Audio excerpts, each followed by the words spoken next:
Hello everyone, this is Chaos Composer here again, this time with another game dev vlog journey type of deal. This time, again, for this other game I am working on, a platformer called Lord and the Siren of Sorrow. This is based off a little character, it's a little robot girl. Anyone who's watched me play Spelunky knows this is my Spelunky character as well.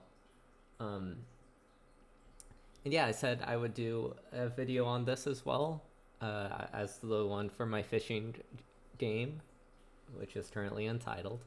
So check that one out if you haven't yet.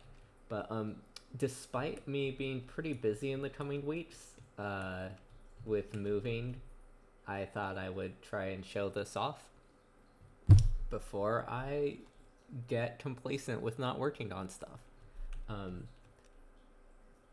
So been a couple weeks since the demo for the fishing thing.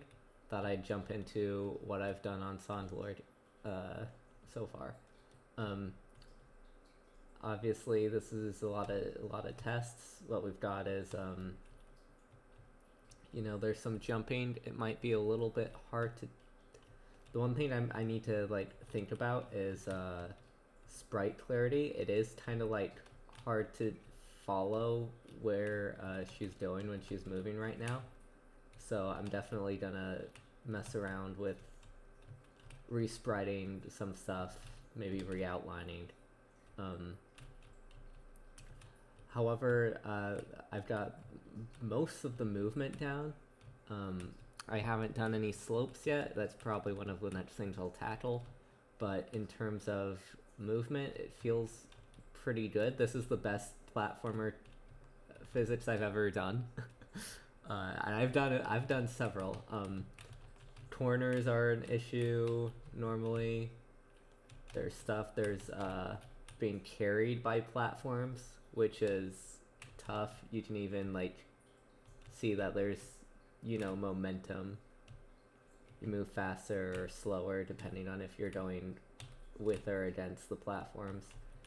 Can be moved up and down. All that keeps track of stuff. In addition, there's a P-speed-ish system where if you are running in one direction for long enough, you will start running at greater velocity. Your sprite changes to reflect this.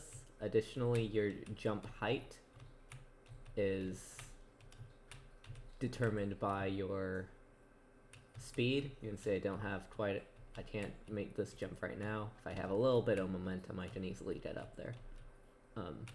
So obviously having the faster run means a higher jump speed. You can, turn around in the air without losing speed, but if you stop moving on the ground, you'll lose it instantly, etc. So it feels, it's pretty fun just to run around in right now, I have to be honest, which is promising. I do feel like it's a pretty solid base in terms of physics at the moment. Obviously, some of the next stuff I want to do is figure out what enemies are gonna look like, what the stages are gonna look like, some different environments and stuff. But considering this is, I don't want to go too crazy. This is also a game for fun, but I do have a lot planned for it. Kind of similar to, this is obviously a love letter to Mario games, especially old, Mario 3, Mario Worlds type of deal, in terms of the physics system. But yeah, the enemies will be basically in two types. There's either normal enemies or there's enemies with polarity, and you will be able to perform a positive or negative charged jump to have different effects on different enemies when they're charged with different different pulses. This is also very, robotic themed type of gameplay mechanics. So, if you jump on a positively charged enemy with a positive jump, you can kill it, but you won't get, much of a bounce off of it if you're trying to, like use it to jump up to a high platform or something. Whereas if there's a positively charged enemy and you use a negative jump, when you land on it, you will be sent flying much higher. So you'll be able to use that to get more speed. And then there you can see I couldn't make this jump without P-speed, the P-speed equivalent. So yeah, that's kind of, have a few different fun things. My goal for this game is maybe 5 quote-unquote worlds, each of them with 5 or 6 levels each. And then because I love, hard platforming, each of those worlds will also have kind of one bonus level that is a harder optional challenge. And this is planned to be kind of implemented in a overworld map in the same vein as Mario 3, where it's kind of that grid-based top-down scenario. So yeah, tons and tons of stuff that I'm just throwing out here, and not much going on right now, but it's a good start, and I figured, I want to make this video instead of forgetting about it. So yeah, that's kind of what this project's gonna look like. Gonna be a little bit of interesting development because I want to make sure stuff feels fun to play. There are so many platformers out there.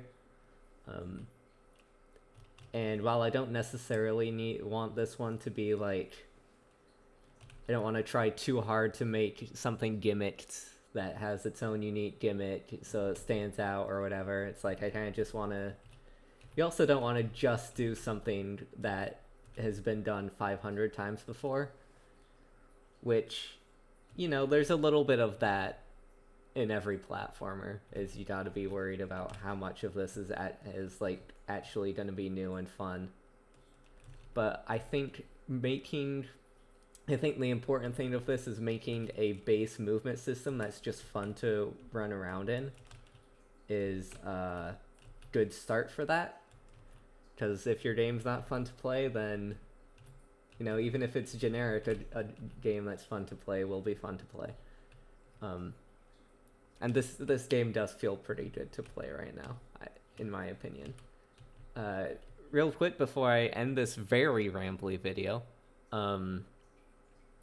I realized that I should mention that the only reason these physics are not janky, like you don't corner clip or get stuck on edges or do anything weird, is because of Maddie Thorson, who wrote a very nice blog post about how she did the physics of Towerfall and Celeste, and using that as a baseline, sort of modified for Game Maker, obviously, has allowed me to get stuff working that I've never had working before, namely non-jank movement,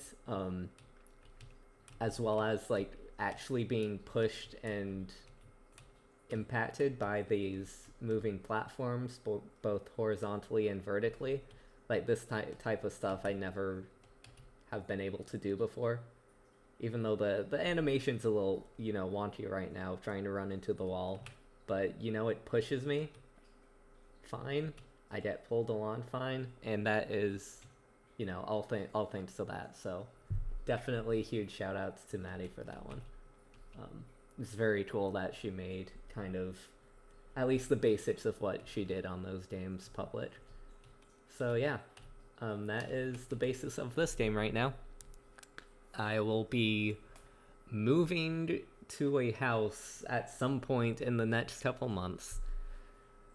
So I'll try my best not to get out of the habit, but I'll definitely have some other stuff I'll be doing. So I may not have too much to do, too much to show. In terms of game dev vlogs, you will see another update for the fishing game soonish, though. Not too much content, but I did rewrite a whole lot of stuff, so look forward to that. Sometimes it's the small, boring stuff that, keeps you going. All the fun stuff can come later.